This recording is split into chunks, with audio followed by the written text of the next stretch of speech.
What up, NBA fans? What's up, all sports fans? This your boy JB, host of the Behind the Bench podcast network and channel, giving a shout out to the rest of the crew: Shad, Kelvin, Jermaine, KB Film Room, Big Dog, Talk Sports. That's right. That's right. Everyone who's tuning in, thank you for supporting Behind the Bench. Subscribe to the channel. He'll make the show the best that it can be. Let's talk about the Don, man. Let's talk about the Don, Luka Doncic. And all I'm gonna say is, see, Luka has been in the league, I believe, since 2018, right? So this probably be like his 7th year. So let's say Luka had been a free agent, like a 4-year star player during the summer of 2018. And let's say the Lakers, see, this is the thing. This is the thing. Everyone who's listening, especially Laker fans out there, whoever come across this video who's a Laker fan. It's never been about not pursuing a free agent. It's never been about that. That's what free agency is for, right? But no organization should have to be trading for 3 other superstar franchise players over the span of 6 years. Something is wrong with that. No matter what nobody say that, finds this commonplace, it's not. We've never seen this in the history of basketball. From the Lakers, the Celtics, the Chicago Bulls, the San Antonio Spurs, the New York Knicks, the Golden State Warriors. We've never seen this before. But if the Lakers, I'm just being hypothetical, if Luka, let's say he was coming off his rookie deal, entering his 5th year in the league at that time. If the Lakers would have signed someone like that, I wouldn't have said one single word. I would have been very excited. That just would have added on to the excitement of watching that young core build up. Luka is a leader. Luka is clutch. Luka stands up to the competition. Luka is feisty. Luka puts fear into the opponent. Remember that shot he hit against the Clippers in the bubble in 2020? That's one of the greatest shots I've ever seen in my life.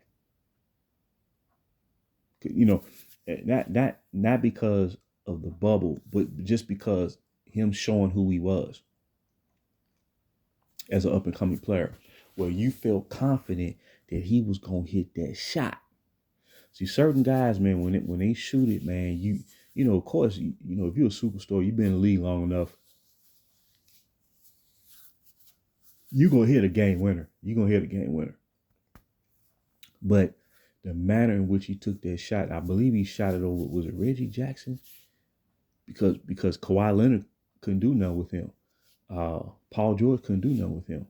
And when he get going, nobody can really guard him. Now, this is a guy, Luka Doncic, he can be easily a top 3 player in the league once he really gets going and gets in rhythm. And he's 3rd all time in, points per game during the regular season in the history of the NBA. Only Michael Jordan, Will Chamberlain is average more, career-wise, point per game average.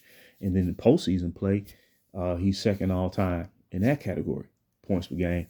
One of only 2 players to average 30 points a game in the postseason. Only Michael Jordan is average more than him. So this is a guy who can score, in a very dynamic way. And he's the reigning scoring champion, And if we had signed someone like him, I believe he would have elevated a Brandon Ingram, and Alonzo Ball would have been able to pretty much play his position. Even with Luka as a primary playmaker, I don't think he would have took Lonzo out of his game. I just don't believe that. Because I look at the way he and Kyrie Irving played with each other last year. Once they got on the road during the postseason, man, they had great chemistry between each other on the court. But I believe you wouldn't. I don't think Luka would have came up in there trying to get everybody traded. I doubt that very seriously. He just would have went out there and competed. And remember, 3 years ago, he led him and Jalen Brunson as the number 2 guy. They led Dallas to the Western Conference Finals and beat the top-seeded Phoenix Suns in the Western Conference semifinals in 7 games, with Phoenix having the best record in the league, on their way to returning back to the finals. So what I'm trying to say is, man, if we would have signed someone like Luke in 2018, I wouldn't have said a word. And most of our young core players would still be wearing the Lakers uniform, the cornerstone players. I would say from Zubac would still be part of the Lakers. Brandon Ingram, Kuz, Clarkson still coming off the bench. You have your high energy people coming off the bench. I can even say Julius Randle, because Julius Randle played the 4, Luka plays the 3. And I don't think he would have took from anybody's game. It'd have been less player turnover. I'd have been elated, man. I'd have been elated. And I trust Luka. What I'm trying to say is the NBA world is still shocked that he was traded from Dallas Mavericks. Fans such as myself, I thought he was going to be a career-long player for Dallas, like Dirk Nowitzki. And I believe the trade was pushed and forced to help the Hurricane win. And they'll tell you that he can lead Luka Doncic. Luka Doncic don't need to be led by him. I believe Luka Doncic, now, career-wise, he may not play as many years. But in terms of his productivity on the court and what he brings to the table, he has intangibles that the Hurricane does not have. I believe he's a better basketball player. He gets as many rebounds and assists. He averages more rebounds and assists career-wise, and you got the point per game average. He led the league in scoring last year. He can drop 30. That's what I'm trying to say. So, like I said, man, this is not a pro or con video, man. It's just, in retrospect, it's never been about when I mentioned the young core. It's never been about them being in our be all. It's about the foundation. Once you set the foundation, man, then you can take that and expand on it. But when you inverse the process, it leads to a franchise like the Lakers with the Hurricane on the team. You have to give up more young talent and draft picks to continue to churn more superstars. 3 superstars in 6 years. It was funny. It's almost like Anthony Davis never played for the Lakers, man. It don't even feel like he did, man. It was almost like he was a 5.5-year rental. That's what it feels like. He was a rental. Like Shaq, he signed as a free agent for 8 years. So his career, man, his time with the Lakers, man, it's profound, and that he was a Laker. He was. Him and Kobe Bean Bryant, they won 3 championships together, back to back to back. And they did it in a brutal Western Conference, man, where there was always another powerhouse team they had to go up against, man. And they proved their mettle. They had to go through the fire. But Luka Doncic, man, just a couple of days ago, the talking heads was like, oh, he's not dedicated to the game. He's not in shape, and it's just, they want the other guy to win so bad, man. Any hint of disappointment or lack of performance from the guys who's really going to determine the outcome of the team's success, whatever team that the Hurricane is playing on, they really going to determine the outcome. but they want to shape it as if he's going to determine the outcome. But whatever the Lakers do this year, like I said, I know they beat the Denver Nuggets last night on the road, but I just take it as one game. Outside of Luka, they've done 3 other trades, so it's almost like this is like a brand new squad for the second time in 3 years. So when you field a team like that, it's going to take time for other top contenders in the conference to scout what you're doing and to adjust. And I believe that's what happened last night versus Denver.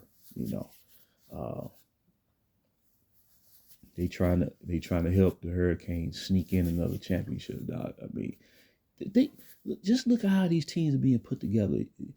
It start off as, you field a new team prior to the beginning of that next season, right?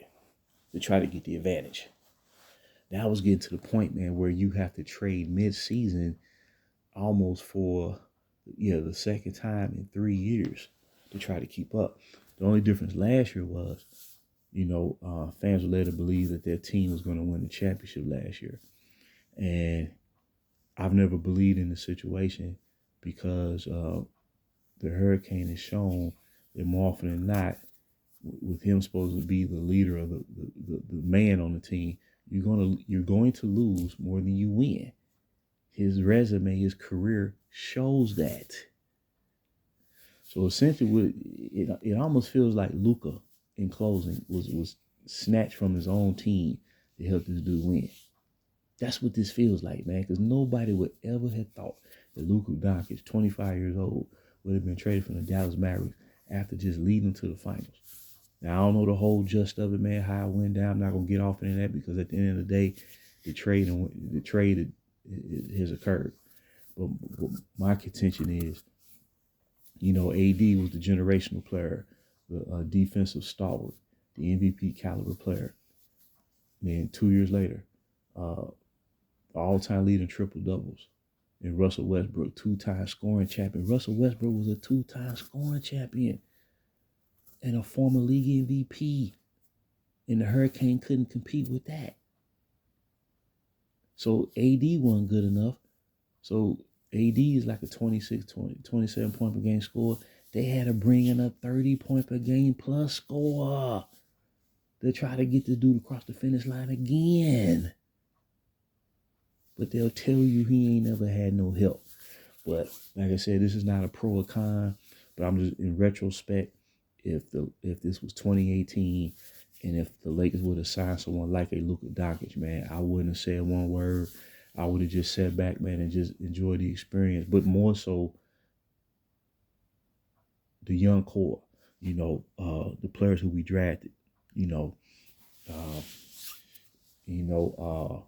I believe Brandon Ingram could have been a superstar if he was allowed to grow and develop with the team who drafted him, rather than trying to adjust in New Orleans, playing alongside a guy who was drafted to be their franchise player. You see what I'm saying? It's a difference. It is a difference, baby. And Randall, look what he, 2-time second team all NBA caliber player, led the Knicks to the playoffs for the first time since the mellow years, like 2015-ish. Cool. Look what Kuzma's doing in Milwaukee so far. While Giannis is on minute restriction, coming off an injury, and Dame Lillard, in and out the lineup, he's providing value to their team, helping them win games, man. And what can I say about Zubac? He can get 20 points when you give him the ball. When you give him the ball, you're going to get 20 points. So just imagine. Let me put it this way. Look how Luka Doncic helped bring Derek Lively along last year for Dallas. And imagine what he could have did with a Zubac. You see what I'm saying? I'm telling you, man, we'll be further along. I'm telling you, I already know it, man. I already know it. But I would not have had any complaints bringing in a player like Luka than the other guy. The other guy is too much you have to do, man. And it's still not a guarantee at the end of the day, But I just want to throw that out there, man. I have no problem with Luka. I still think he should be a Dallas Maverick because that's it. Just seemed like that was in the cards for him to do. But nonetheless, I think he was brought to the Lakers to try to help this dude again, so they can say, he better than Jordan. But in all actuality, Luka is better than LBJ, and that's the ironic part about it. But until next time, just want to throw that golden nugget out there. Until next time, this is JB for BTB Behind the Bench.